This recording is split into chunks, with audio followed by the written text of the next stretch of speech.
अब मैं नहीं खाती हूँ, मेरे सपने में आया जे मेरे मेरे कीड़े पड़ गए जुबान पे। तो किसको? मुझे, जब से मैं आपकी कथा सुनने लगी हूँ तो अब ये मैंने सब कुछ छोड़ दिया, मेरी बहनों ने भी छोड़ दिया। तो जवान में कीड़े पड़ गए थे आपके? हाँ जी, क्यों? मेरे को सपने में, नहीं हेलो अस्सलाम वालेकुम वीवर्स, कैसे हैं आप सब। उम्मीद करती हूँ सब खैरियत से होंगे। जहाँ रहें खुश रहें, हंसते मुस्कुराते रहें और अपनी प्यारी प्यारी सी मुस्कुराहटों को हर तरफ बिखेरते रहें। आज मैं आपके सामने जिस वीडियो पे रिएक्शन दूंगी उसका टाइटल ये है कि एक औरत ने अनिरुद्ध आचार्य पंडित से कहा कि पहले मैं गोश्त खाती थी, मछली खाती थी, लेकिन एक दिन रात को ख्वाब में मैंने देखा कि मेरे मुंह में कीड़े पड़ गए हैं। तो देखते हैं कि उस औरत को पंडित ने क्या जवाब दिया। और इसी तरह का सेम सवाल एक लड़के ने डॉक्टर जाकिर नाइक से भी किया था।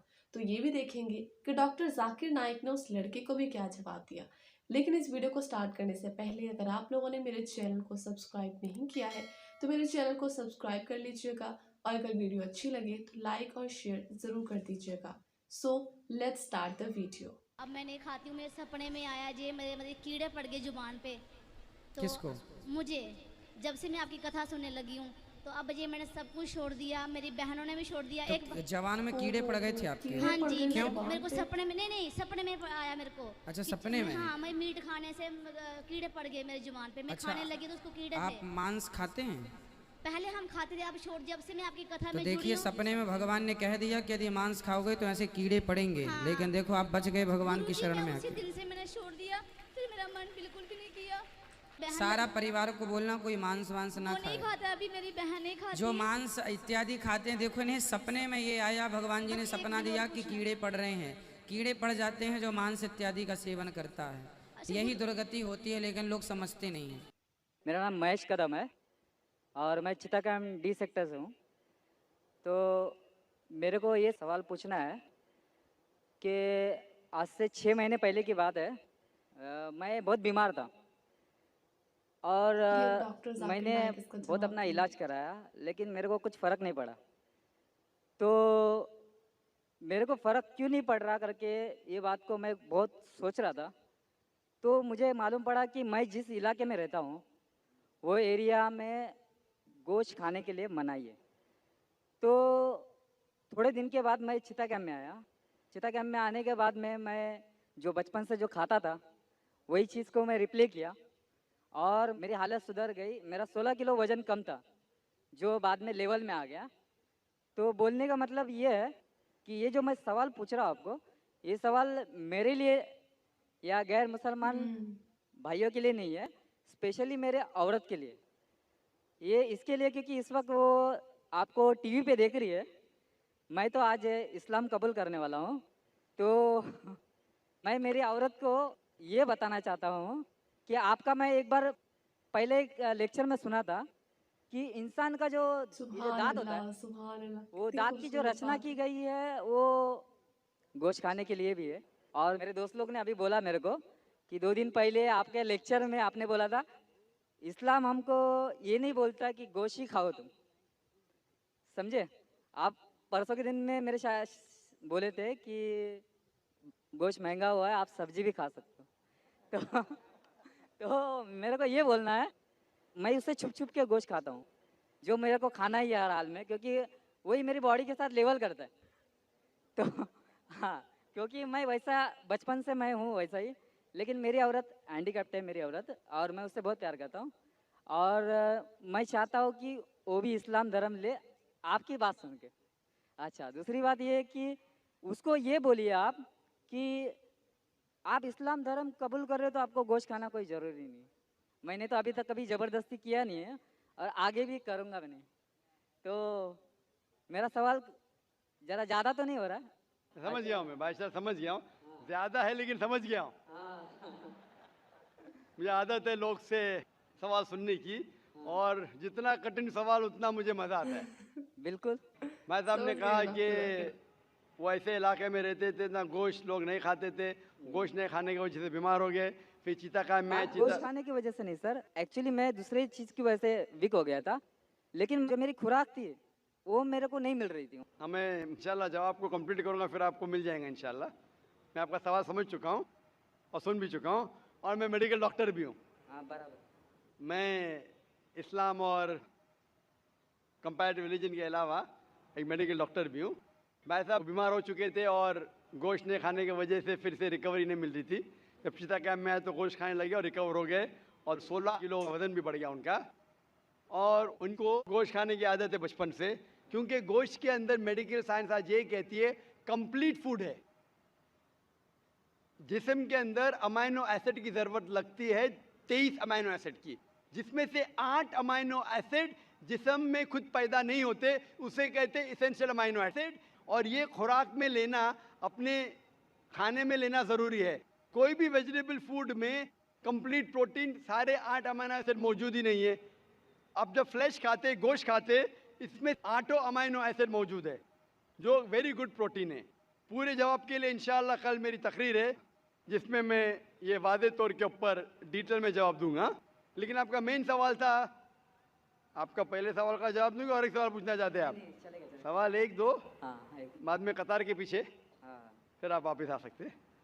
क्योंकि गैर मुस्लिम को मैं हिदायत देता हूं 1 के बदले 2, 2 के बदले 3, अभी 3 के बदले 4, तो बाकी लोग बोलेंगे नाइंसाफी है। वो ये मुस्लिम को ब्रेन हेमरेज हो गया था कल, बोला मुझे मौका नहीं दे रहे। वो हमारे आगे ही थे। आपके आगे था, देखो आपको मौका मिला, उनको नहीं मिला। ब्रेन हेमरेज तो न्यूरो सर्जन को बुलाने पड़ेगा। जैसे मैं कह रहा था कि आप अब इस्लाम से इंशाल्लाह प्रसन्न हैं और आप कबूल करना चाहते, आप साथ साथ ये कहना चाहते आपके बीवी से कि नॉनवेज खाना, गोश्त खाना गलत नहीं। इंशाल्लाह आपकी बीवी से कहिए कि कल मेरा प्रोग्राम अभी लाइव टेलीकास्ट देख रही है, कल भी ये वक्त देखिए 6:15 से लेके 10 बजे तक के, इंशाल्लाह जवाब आपको मिलेगा। लेकिन ये कहना चाहता हूँ कि गोश्त खाना मुसलमान के लिए फ़र्ज नहीं है। किधर भी नहीं लिखा है कुरान या हदीस में क्या मुसलमान को गोश्त खाना फ़र्ज है। कई बार अगर आपका जिस्म गोश्त को हजम नहीं कर सकता है, कई बार कुछ लोगों में, तो उस टाइम गोश्त मत खाओ। आम तौर पे इंसान हजम कर सकता है। अगर आपको कुछ बीमारी है जिससे गोश्त की वजह से आपको तकलीफ होती है तो मत खाओ, खाना फ़र्ज नहीं है। लेकिन अक्सर आम इंसानों के लिए खाना अच्छी बात है। जो चीज़ हर इंसान के लिए गलत है, नुकसानदार है, वो हराम है। मिसाल के तौर पे शराब, शराब अक्सर इंसानों के लिए नुकसानदार है, गोश्त ऐसा नहीं है।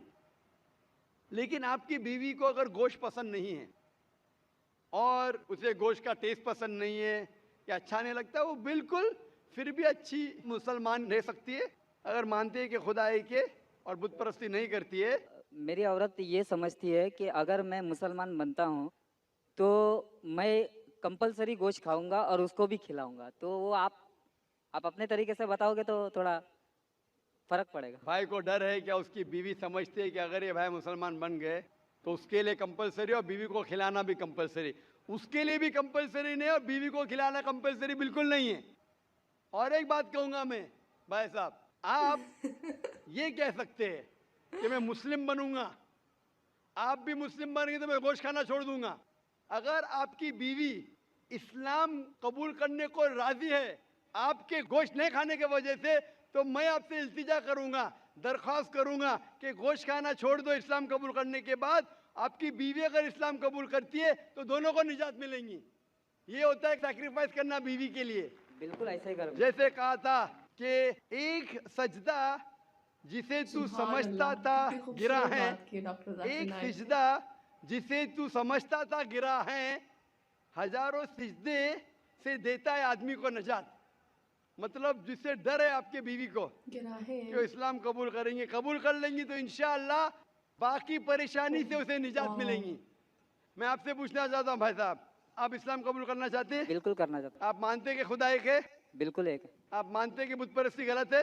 बिल्कुल गलत। आप मानते हैं मोहम्मद सल्लल्लाहु अलैहि वसल्लम आखिरी पैगंबर है? हाँ आखिरी पैगंबर। आपको कोई भी जबरदस्ती करे इस्लाम कबूल करने के लिए? बिल्कुल नहीं। कोई भी दबाव? बिल्कुल नहीं। आप दिल से करना चाहते हैं? दिल से, अपने होशो आवाज में? होशो आवाज। कोई भी जबरदस्ती नहीं कर रहा है? नहीं। इंशाल्लाह मैं अरबी में कहूँगा, आप उसे दोहराइए। अशहदु अशहदु अल्लाह अल्लाह इलाहा इलाहा इल्लल्लाह इल्लल्लाह व अशहदु व अशहदु अन्ना अन्ना मुहम्मदन मुहम्मदन अब्दुहु अब्दुहु व रसूलुहु। उर्फुल। मैं शहादत देता हूँ मैं शहादत देता हूँ कि अल्लाह के अलावा कोई माबूद नहीं कोई माबूद नहीं और मोहम्मद सल्लल्लाहु सल्लल्लाहु अलैहि वसल्लम अलैहि वसल्लम उसके उसके पैगंबर पैगंबर और बंदे हैं। बंदे हैं। माशाल्लाह आप मुसलमान बन चुके और मैं सर- दुआ करता हूँ कि अल्लाह आपकी परेशानी दूर करे और दुआ करता हूँ सर- कि आपकी बीवी को भी हिदायत दे। हाँ सर, मैं क्या बोल रहा हूँ सुभान अल्लाह। कि मेरे लड़के का नाम सचिन डॉक्टर है, जाकिर सचिन नाइक कदम है। बहुत ही जी हाँ। मैं मेरा कमाल नाम इंसान साजिद है, जो रख रहा कि हूँ, जी हाँ। साजिद, लेकिन लाखों सरनेम में मेरा करोड़ों कदम ही लोगों रखूंगा, को मुसलमान कर क्योंकि चुके हैं। मेरे पिताजी बहुत ग्रेट इंसान थे, बहुत अच्छी अच्छी बातें करते थे वो, और मेरे को उन्होंने वैसे ही जीने के लिए सिखाया। वो बोलते थे कि ज़िंदगी में हमेशा स्टाइल से जीना चाहिए और ज़िंदगी का सच्चा स्टाइल दूसरों के लिए जीना चाहिए। तो मैंने जब हैंडीकैप मेरे औरत से शादी किया तो उसके बाद मैं बहुत तकलीफ के साथ में अपनी ज़िंदगी गुजारा हूँ। मैं चाहता हूँ कि आज के बाद में मेरे ज़िंदगी में वापस तकलीफ नहीं आए। मैं मुसलमान बन रहा हूँ, तो इसके लिए सब मेरे मुसलमान भाई मेरे लिए दुआ करें। इंशाल्लाह भाई साहब की दरख्वास्त है कि हम दुआ करें उनकी ज़िंदगी में तकलीफ ना आए। आपने कहा कि आपका नाम साजिद रखना चाहते हैं, अल्हम्दुलिल्लाह अच्छा नाम है। आमीन कदम आपका सरनेम कदम। आम तौर पे इस्लाम में सरनेम बदलने की इजाज़त नहीं है, क्योंकि सरनेम से पता चलता है आपके खानदान के बारे में। तो तो- आपको सरनेम वही रखना ज़रूरी है। अच्छा आप बदलना चाहे तो भी मत बदलिए। अच्छा। आप अच्छा, अपना नाम बदल सकते हैं लेकिन सरनेम मत बदलिए। मेरा मेरा जो लड़का है, भाई साहब, मैं बोलता भाई हूँ- साहब, हाँ बोलिए। भाई साहब, बाकी लोग आपके पीछे खड़े हैं हाँ जी। हाँ, बोलिए। आप चाहते हैं आपके मुश्किल दूर हो तो दुआ करने के लिए कह रहा हूँ लोग से। आप अच्छा। सवाल पे सवाल करेंगे तो दुआ करने का टाइम ही नहीं देंगे ना, बराबर। बराबर कि नहीं? बोलिए। हम दुआ करते हैं कि अल्लाह ताला आपके ज़िंदगी को आसान बनाए, लेकिन ये नहीं कहूँगा कि तकलीफ ना आए। ये कहूँगा कि जो आपके आखिरत के हक में हो। अल्लाह ताला आपको इतनी तकलीफ कभी भी नहीं देगा जो आप वो तकलीफ उठा ना सके। कुरान मजीद में अल्लाह ताला फरमाते हैं सूरह बकरा में सूरह नंबर 2 आयत नंबर 286 में कि अल्लाह सुब्हानहू व तआला बेशक, कोई भी बिल्कुल, इंसान ऐसी को बात इतनी तकलीफ नहीं देता कि वो उठा न सके। अल्लाह ताला का वादा है। फिर भी हम दुआ करते हैं, या रब हमें इतनी तकलीफ ना दे जो हम बर्दाश्त ना कर बिल्कुल, सके, ऐसे क्योंकि हम अपने पैर पे कुल्हाड़ी मारते। अल्लाह ताला कभी भी कोई भी इंसान को इतनी मुश्किलात नहीं देता, इतनी तकलीफ नहीं देता जो वो उठा नहीं सकता। लेकिन इंसान खुद अपने पैर पे कुल्हाड़ी मारते, अपने आप को इतने तकलीफ में डाल देते कि उन्हें मुश्किल हो जाता है। अल्लाह ताला कभी भी कोई भी इंसान को इतनी तकलीफ नहीं देता जो वो ना उठा सके। मैं अल्लाह से दुआ करूँगा कि अगर तकलीफ आपकी ज़िंदगी में है, आप इंशाअल्लाह इस तकलीफ में सफलता पाएंगे और आखिरत में आपको इसका सवाब मिलेगा। जी, तो ये थी वो वीडियो जिसमें आपने देखा कि किसी भी मुसलमान पर फ़र्ज़ नहीं है कि अगर वो मुसलमान है तो उसको गोश्त खाना ज़रूरी है। नहीं, ये बिल्कुल भी ज़रूरी नहीं है। अगर आप मुसलमान नहीं हैं तो भी गोश्त खा सकते हैं, अगर आप मुसलमान हैं तो भी गोश्त खा सकते हैं, कोई मसला नहीं है।